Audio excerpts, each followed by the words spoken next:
bumi, terdapat sebuah batu yang cukup aneh.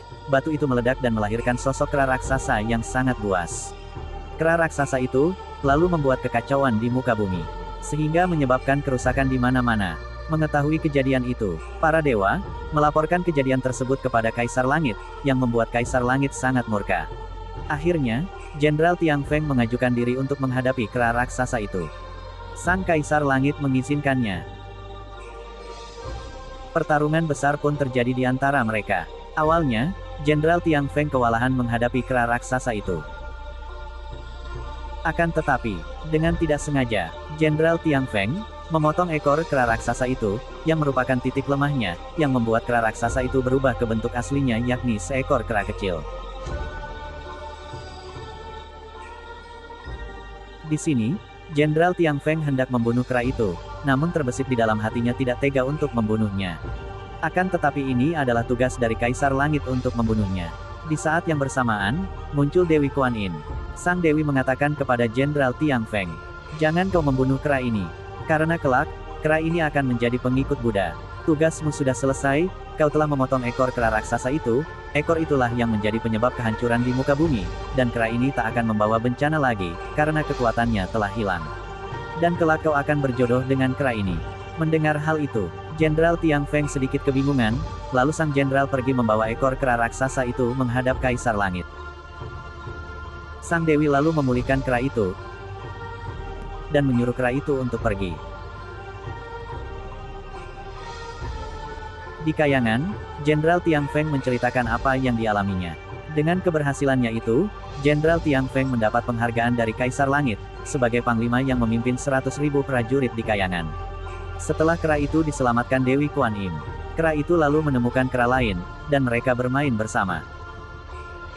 Tanpa sengaja, mereka menemukan tempat yang sangat indah yang bernama Goa Suilian. Goa itu tanpa berpenghuni dan konon, siapa saja yang berhasil memasuki goa itu, maka akan diangkat menjadi raja. Kera kecil itu lalu melompat ke dalam goa itu. Dengan ajaibnya, dia dapat memasuki goa itu. Dia lalu menarik semua kera yang bersamanya ke dalam goa itu. Dan pada akhirnya kera itu diangkat menjadi raja kera.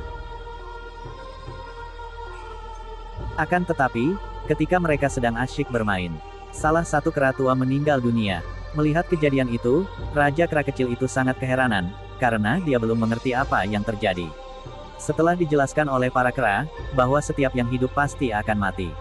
Sang raja kera kecil lalu berpikir, bahwa dia dan rakyatnya harus hidup abadi. Raja kera, lalu bermaksud menolong rakyat kera, dan ingin menjadi abadi serta awet muda.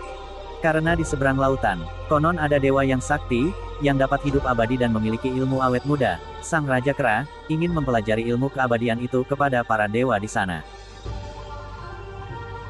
Akhirnya sang raja pergi menyeberangi lautan. Entah berapa lama kera itu berada di lautan. Kera kecil itu terbangun dari tidurnya, dan sampailah ia ke seberang lautan.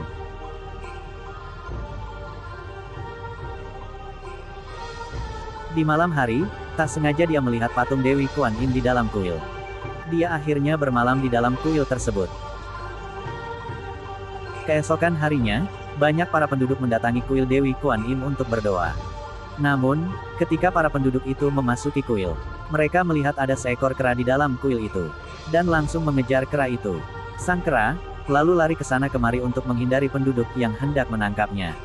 Dalam pelariannya, kera itu lagi-lagi melihat patung Dewi Kuan Yin.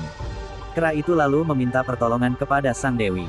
Secara mengejutkan, dari patung itu keluar cahaya, yang berubah menjadi seekor keledai.